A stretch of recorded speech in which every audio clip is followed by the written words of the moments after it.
Hey folks, David Frost, mystrategicforecast.com, and we're here for another edition of Common Sense Technical Analysis.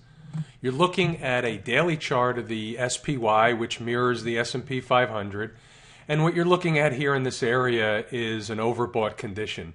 But we know that markets can stay overbought a lot longer than people can stay solvent.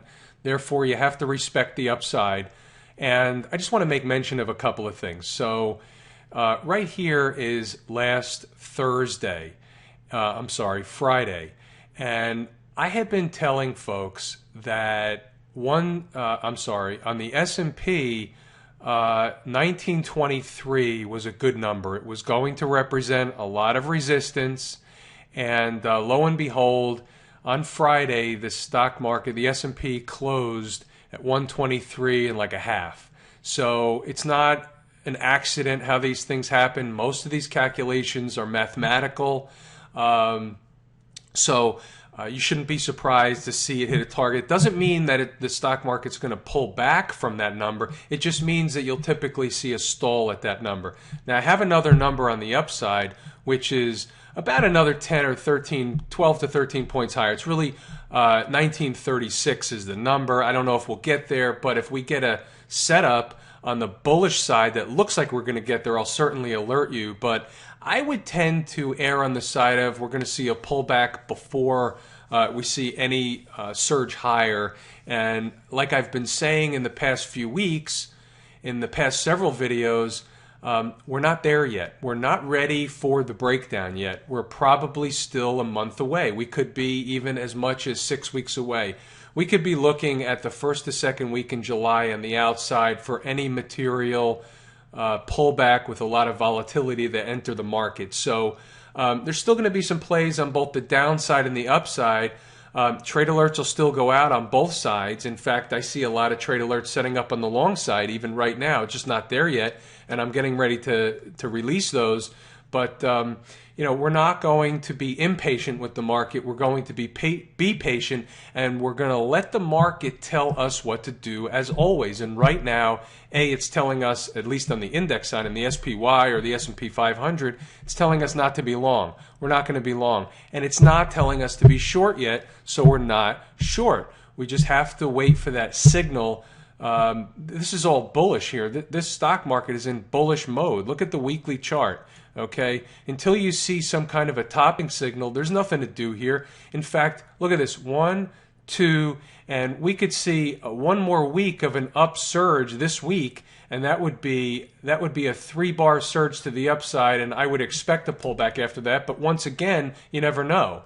So those are just probabilities. It's not set in stone. In fact, here's a 4-bar, 1, 2, 3, 4. So on the third bar, I would have expected a pullback, but you don't see it every time. But nevertheless, there are some. There's a method to the madness, and we're just not in the selling mode yet. So but we still see non-confirmations. So let's take a look at the IWM, which represents the small cap index, and on a weekly basis, we're still underneath the 20-period moving average. This is still a bearish chart. Let's move over to the daily chart, and I'll show you where my upside target would be.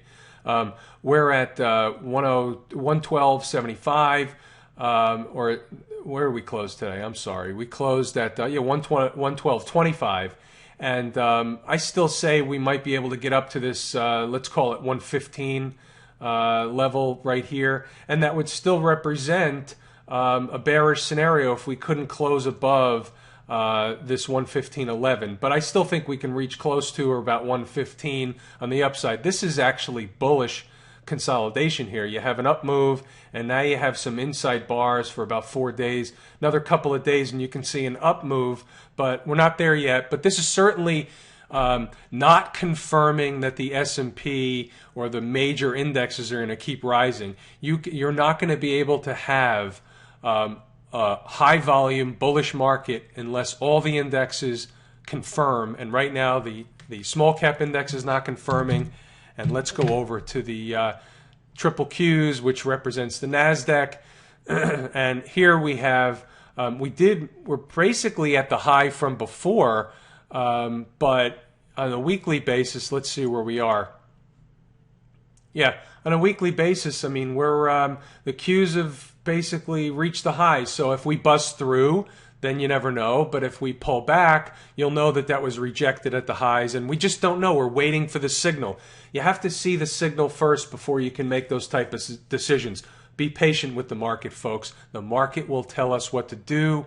And let's move over to the index. The interest rate index. So we're going to go to the TNX, which is the 10-year. And you see on Friday we hit this low here down at 240, and we popped up today, and the same thing with the 30-year. This is the weekly. That was the weekly close. Let's look at the daily. Okay, so the daily intraday, 240 on Friday. This was Thursday, and now we're up a couple of days. I think we bottomed in interest rates. We might see another swoosh down, but nevertheless, I think the probabilities are that we've bottomed in the interest rate market for the time being. So you folks know that I'm short the TLT or long the TBT, and let's just take a look real quick. TLT represents 20-plus year bonds, and you've seen a nice couple of day pullback from this high over 115. Now today we closed at 112.96. So that's a nice little pullback. I think there's more downside to go, but we'll take it one day at a time. This trade is we're still about even on this trade, maybe in the money slightly, but not much. Nothing to write home about yet.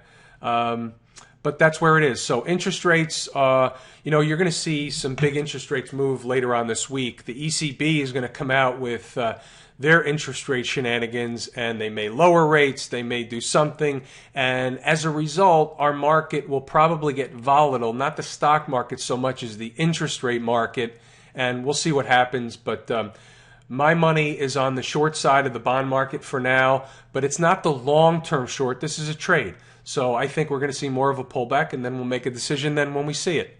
Let's go over to the gold market. Been telling you folks that the gold market was weak for a long time. You remember this. I said this could break down easily. We broke down. I always said that there was going to be a lot of support around 120. Well, here we are around 120. But we can certainly break lower. We're going to have to wait for the market to tell us what to do. If we see a setup on the long or the short side, I'll certainly let you know. But right now, this is dead money. This is no man's land. We can go either way on the gold market, so we're not going to play it. We only take plays where we have a high confidence of a good probability in our favor. Let's take a look at the USO, the oil market. So here, we did pull back in the oil market, but I said that we could always see higher prices, at least right now with all the geopolitical stuff going on, and there wasn't a good setup on the short side, so it was a no-trade scenario. We pulled back a little bit. I still think we can probably get down to, maybe this area here. I would say 36.5 would be the maximum I would see on the downside in this move. So, but it's not a short thing, and you're above the 20 and the 50 period moving average, of course, the 200 period moving average. So this is a no trade. We're not going to take a trade where the probabilities are in our favor. But if we see about 36.5, I'll probably issue a trade alert at that time. But we have to see what kind of pattern develops with that number. So we'll take it one day at a time, and we'll take it slow. And right now there's no trade in the USO, but there may be some trades with some of the oil stocks, and we'll let our members know if those trades set up correctly in our favor. Other than that, I think, with this light volume, the volume is just ridiculously light. I'm talking about the stock market now.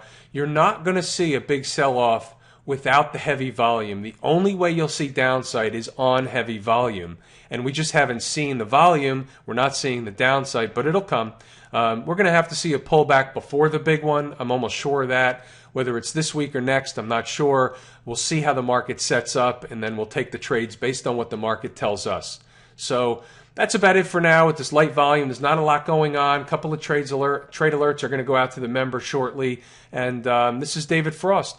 Common Sense Technical Analysis, signing off. See you on the charts, folks. Take care.